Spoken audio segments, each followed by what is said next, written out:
Hindi ko pa po nalalamnan. Bakit naman? May gawa pa po ako eh. Hello kuya, saglit. Dadagdagan niya ba yung Gcash niya? Yes po. Magandang umaga mga kanets. Iyong pong narinig ninyong palitan ng pag-uusap kanina mula sa tawag sa isang cellphone ay mula sa isang actual na pag-uusap. Sa pagitan po ng isang babae na pangalanan na lamang nating Ivy na nagtatrabaho sa isang kilala at respetadong pabrika dito sa atin. At ang kanyang kausap ay ang isang idol niya na influencer na pina-follow niya. Nag-umpisa po ito nung isang hapon na siya kakauwi lamang sa kanyang trabaho. Naisipan niya mag-comment sa page nga nitong iniidolo niyang influencer. Ngayon, itong comment na ito na nabasa nyo ay mabilis naman daw sinagot ng kanyang idol na ang sabi ay PM. Yung PM po mga kanets, para sa ibang di nakakalam, ay shortcut yan sa salitang private message na ang ibig sabihin sa messenger kayo mag-uusap dahil privado ay ito ay sa pagitan ninyong dalawa. At kung pagbabasehan nga po natin itong PM nila ay naunang bumati yung influencer na ang sabi ay hello. Ang sagot naman itong si Ivy ay hello po, good afternoon idol. At ang di na rin bumati yung influencer. Mabilis na nag-reply ng send Gcash number. At syempre tumugon naman ulit itong ating si Ivy na legit, ibig sabihin, totoo ba? Kaya ang ibig sabihin ng legit, totoo. Tapos may question mark, nagtatanong. Sabay send agad ng number nitong, pagkat idol siya, susundin talaga siya agad-agad sa ganda ng kanyang pakulo. At kung mapapansin nyo, ay bigla na lamang itong tumawag sa pamamagitan ng boses lamang. Audio call po, ibig sabihin boses. Hindi po yan video call. Ibig sabihin, tatawagan ka niya, boses lang maririnig mo. At ito ay malamang sa hindi, may iniutos. Yang 2 minutong pag-uusap nila, may inutos po yan doon sa, o may ipinagawa doon sa kanyang follower. Base nga po doon sa tawagan nila, ayon na rin kay IB, ay may kondisyon na ang kondisyon po ay maglalagay daw siya ng 500 sa kanyang Gcash sa pangakong gagawin 5 beses ang laman nito.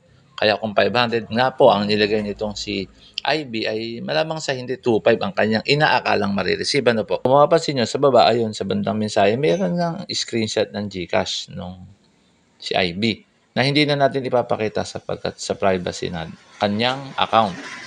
At nang nagawa na nga po ni IB yung pinapagawang 500 doon sa kanyang Gcash ay makikita nyo naman sa kanilang palitan ng conversation na nagawa niya. Malamang sa kalagitnaan ng kanyang tawagan, ang nakapagtataka rito ay iniutos na naman daw kay IB na baka kaya niyang dagdagan. At sayang naman daw ang oportunidad nitong si IB. Kung kaya daw niyan gawing 5,000 o 1,000 ang inilagay na 500 ay gawin na niya sapagkat sayang ang oportunidad.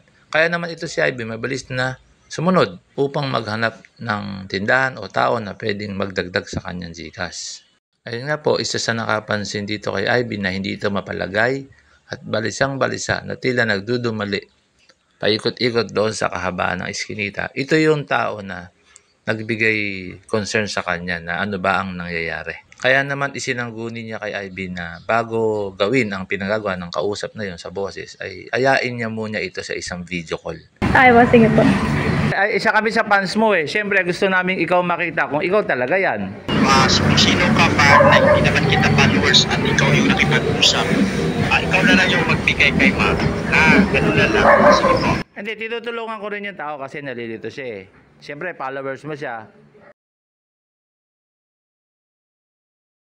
Ayun nga po mga kanets, narinig ninyo yung palitan ng conversation na parang ayaw noong idol niya na kahit sa saglit man lang ay magpakita ng itsura.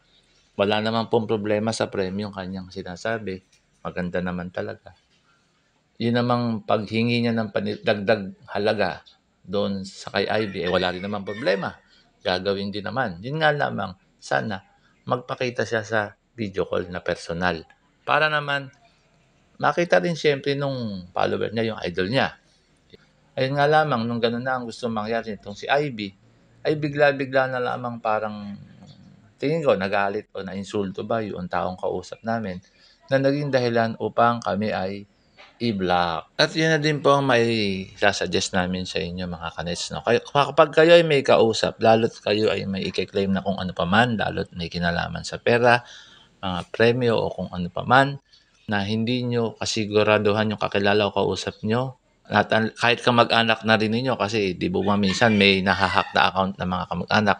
Hindi naman po natin masasabi kung scam itong kanyang ginawa, pero ang masasabi lamang po namin ay wala namang masama sa kanyang papremyo kung siya talaga iyon.